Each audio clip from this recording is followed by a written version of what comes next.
Hey everybody, this is Larry. This is day 3 of the March Leetcode Daily Challenge. Hit the like button, hit the subscribe button, join me on Discord. Let me know what you think about today's problem, missing numbers or number. I usually solve these live, but let me know what you think. And this is actually, it's kind of funny because this is what we were talking about yesterday if you were watching it, about the missing number, but yeah. And that's basically the same concept, though I think actually I'm gonna solve this, and I'm gonna go back and kind of go over another problem that I over yesterday's problem maybe, because I think there's an interesting one that someone told me about it, which I did not know how to do, or I didn't think of it. But this one, the key thing to notice is that n is equal to the length of the numbers of the array. And you know that one number is missing, so, and it includes, one of the numbers is 0, so then, and the answer is just, you have the sum of the array. Oops. Then, if you do the math where no number is missing, right? With no numbers missing, then 1 plus 2 plus 3 plus ... plus n is equal to n times n plus 1 over 2, right? Oops. So that's basically, the thing. And then now we know that one number is missing. So that means that, instead of having this sequence, well, and technically this is 0 plus this, you have this sequence where, where maybe one number is not here, right? And then if you subtract those two, then that's how you get the number, right? And this is just, of course, total. And that's pretty much all you have to do.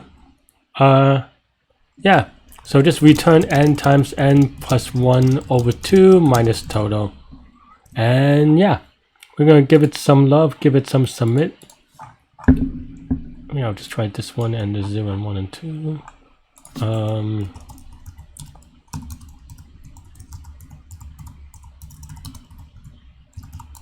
Something like that.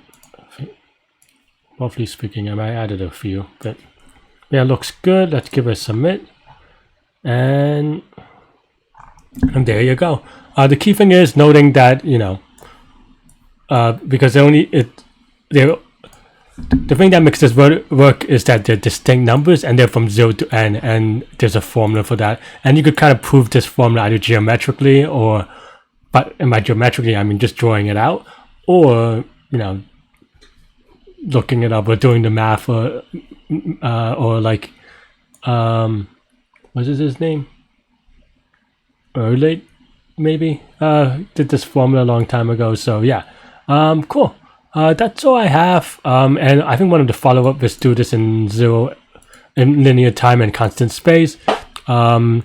Well, getting the sum of the array is going to be linear time, and you cannot do any better because you have to look at each number at least once, and the space is going to be over 1 because you just have variable names, and then you just do some magical maths. Cool. That's all I have for this problem. It turns out that one thing that I want to talk about for yesterday's problem, if you want to kind of do that, I did mention that, so there is actually a solution that I thought was very cool. I don't have it up. This is my solution from yesterday. Let's see. The idea is that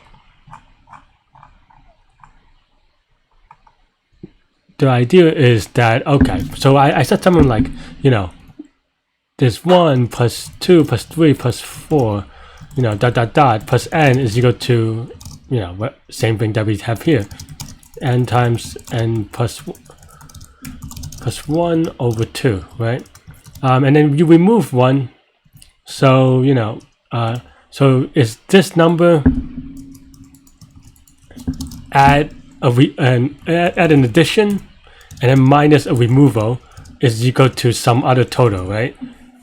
It turns out that there's actually another cool thing that you can do to kind of get another formula, which is 1 square plus 2 square plus 3 square plus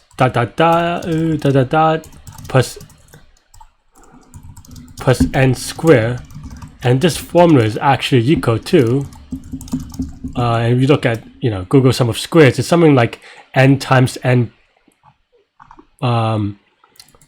times n plus 1 times 2 times n plus 1 over 6 or something, right?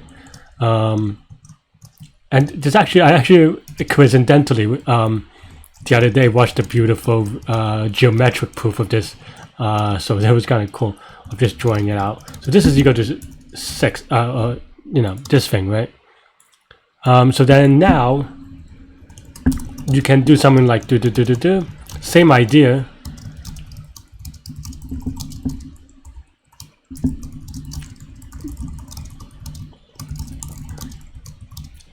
Equal to sum total, right? Oh, sorry, square total. And then now, of course, the cool thing to know is that,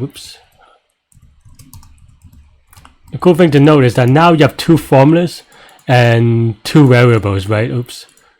So then now you know that, well, now you know now you know that there's a way to solve it, because you just move all the, yeah, and this is obviously just this formula, and this is just this formula, and then now you can you have two formulas, 2 equations and 2 variables. So now you could solve it by just doing math. I'm gonna leave that to you to try it at home. But that of course is how you do linear time and constant space, because you can just store all these in a constant kind of way. But cool. Back to this problem. This is a simple one. So yeah, that's all I have. Let me know what you think. I will see you tomorrow. Take care of yourself and to good mental health. Bye bye.